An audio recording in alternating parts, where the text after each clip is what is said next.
So today we're moving on from talking about the war front to talking about the war that was actually happening in Europe. And we're going to have to, take a step back and go back to like 1941 when the United States entered the war in December of that year, and think about it as just because we declare war does not mean we're officially we're going to start fighting the next day, because we have to get ready. We have to mobilize our troops. We have to get everything together, and then we have to get to these other countries to fight. And it was agreed that Europe would be the first focus, because Europe was having a really hard time as Germany was very successful in those early years of the war, conquering a lot of countries. And you got to think, the war started in September of 1939, and Germany was successful up until the United States entering and really starting to fight in 1942. So the first focus was to fight in Europe, and while we would still be fighting Japan in the Pacific Ocean, that was going to be more on a defense side until we kind of wrapped up things in Europe. So today we're using this lesson as a bridge, because there are a lot of key topics I want to talk about in the fighting, but we have to understand where we all are at this point. And so this is like a bridge lesson to get us there. Sorry. So the Axis powers. So again, at this point, we are talking about Germany, Italy, and Japan. But because we're talking about Europe, Germany is really running the show. And at this point, they controlled most of Europe. They used even the Soviet Union. So we were talking briefly before we started talking about the home front in Pearl Harbor that the Soviet Union and Germany had entered into a non-aggression pact. However, Germany broke that pact when they invaded the Soviet troops. And they did this because they blew right through their border using the tactics that they used in Poland and in other countries to fastly move and conquering the border in weak spots. And what they were trying to do is access oil-rich areas, because to keep their war machines running, they needed access to oil. They also turned their focus on North Africa. Oh, so sorry. And the reason why they wanted to look at North Africa is because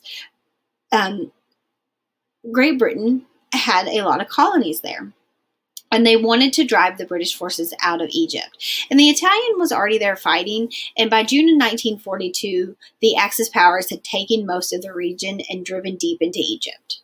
Okay, so you see Egypt here. By June of 1942, Germany had pretty much ran the British troops out of there. Okay. So still talking about Germany, the areas in Europe they occupied, for the civilians there, it was pretty awful because they had to endure this harsh military rule. Now, again, you have to think about for some of these places, it was in early 1939 and 1940. So by the time the U.S. enters, they have been under German military rule for some years. And there was this special unit within the Nazi party, and they were this brutal military unit, and they were known as the SS. And they were the ones who usually patrolled these conquered areas. Now, Russians, Polish people, and the Slavs, they were treated especially harsh. Okay, because Hitler, again, he was trying to make that master race, and he claimed that the Slavs were a group of subhumans. So Nazis usually gathered up these type of people, worked them to death, or killed them in large groups outright. Now, if you notice, I haven't mentioned anything about the Jewish population in these areas, and that is because in the coming days, we are going to spend 2 days specifically talking about the Holocaust, and that's where we will deep dive into how the Jewish were treated at this time. So when the Allied powers met, the leaders of the Allied countries, so now we have the United States, Great Britain, and the Soviet Union. When they met, they were trying to look at all of the strategies, like what is our best option here? Where can we fight and start gaining some of our land back? So the first option they thought was, okay, we could go into occupied France, because we know the French people there would be fully support of the invasion, and it's so close to Britain that that could be our staging area for equipment. However, there was a large German presence that would make this very difficult, and that might not be an easy victory, right out of the gate. So the second option was they could do a direct attack on Italy. The Italian army, in comparison to the German army, was very weak, and they, if you conquered Italy, would provide a base for securing the rest of Europe. So that could be a great staging area or a place you could build a large base in order to like prepare to conquer back the rest of Europe from Germany. However, to get there, you would have to sail through waters protected by German U-boats, and that would be very difficult as those submarines were very skilled at sinking multiple Allied ships and war material ships. So our third choice, they had the Allied offensive in North America. North America, after it was won, it really wasn't well defended, and it would be a nice gateway to Europe. However, if you started in North America, you're very far from your ultimate objective, which is Germany, because eventually you're going to have to invade Germany. And so that would require a lot of transport of materials if you used North Africa. And the last thing is moving troops into the Soviet Union. So the Soviet Union at this time greatly needed support to help push back Germany, but transporting and supplying forces so far from home would require a massive effort, okay, and something that the United States had not had to do yet. They were already dealing with a massive transportation error of getting their men and material to Europe, and so from there, they needed to attack the place that was going to be most centralized. And so ultimately, the U.S. Forces decide on North Africa. And by the fall of 1942, we are ready. We got our material there, and we're ready to go. Now, the American general on the European theater was Dwight D. Eisenhower. You are going to hear his name a lot as he leads a lot of successful operations, and he ultimately becomes the president of the United States. We start competing. We start participating in the first fighting in North Africa in the winter of 1942 and 1943. So we are not actually fighting until a complete year after we have declared war on Germany and Japan. Okay, so it takes the United States about that long to get ready at home, to mobilize our troops, and for the leaders to come up with a plan on where to attack first. So they combine the Allied forces of the United States and Great Britain, and they launch these attacks in North Africa. And they're very successful because, again, there wasn't really a strong force left there to protect it.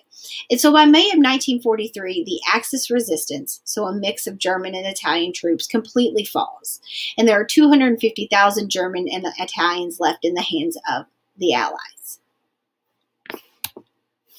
So now we have North Africa as that staging area that we wanted. So that was part of the pros of attacking North Africa, was that you could then use that area to set up base, and then that's where you could go on and move into other parts of Europe. So in July of 1943, the Allied forces, now again, when we say this, we are talking about mostly the United States and Great Britain.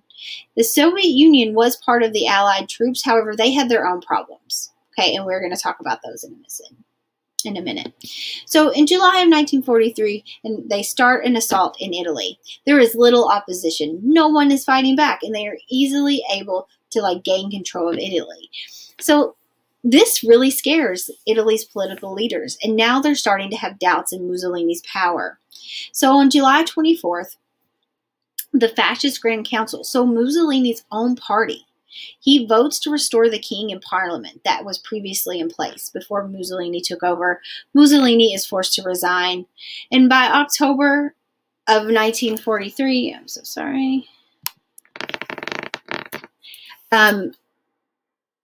Italy is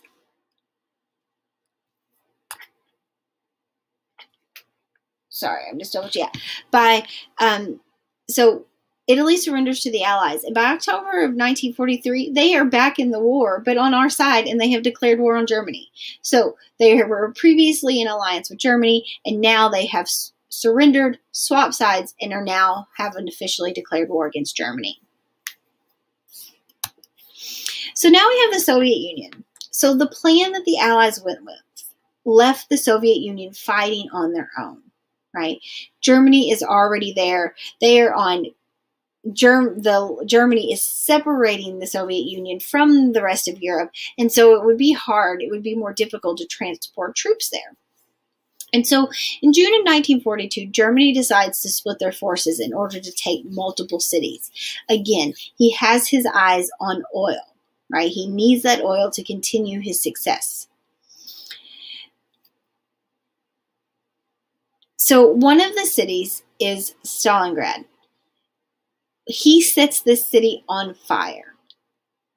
And in June of 1942, through most of that summer into the fall, they start engaging with these Soviet forces in like street battles where they're in the city and now they're doing this fierce fighting on the streets. Okay. And then finally in 1942, November of 1942, Stalin is able to get his troops on a counteroffensive because he had ordered them not to retreat no matter what. So now they are ready to go back and attack, and they are able to circle the German troops. And by January of 1933, German forces, they surrendered, mostly because they were starving and frozen. This becomes one of the bloodiest battles of World War II, as it cost Germany 200,000 troops and more than 1 million Soviet soldiers died during this time.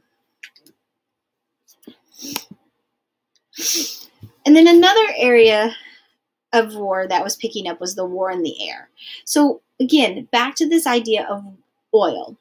The last main source that Germany had was Romania. It was unable to get to the oil in the Soviet Union, and now we are left with their reserves in Romania.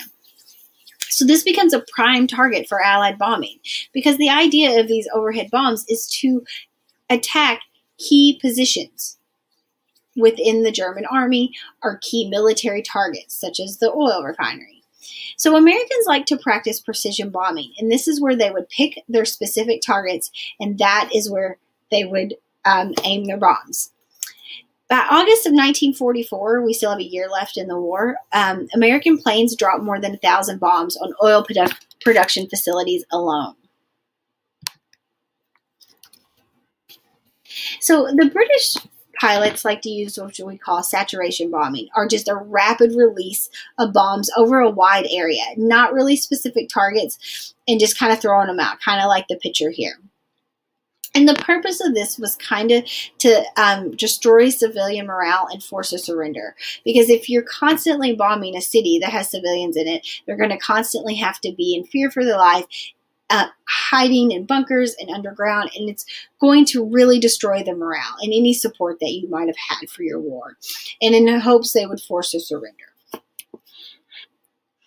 So that is all of the information for today, again, to kind of build that bridge. When we come back tomorrow, we are going to specifically talk about D-Day and how the fight to take back France. And then we are going to take a break and shift to the Pacific side, eventually before circling back and picking up where the Allies finally defeat Germany. So there is no assignment today, okay, because we're getting close to quarter two being over, and I want you to be able to take the time to focus on any missing work you have. However, there is a quiz tomorrow over the material in this lecture. So take some time and read over this and study this, and then you will be ready for the last quiz of quarter two.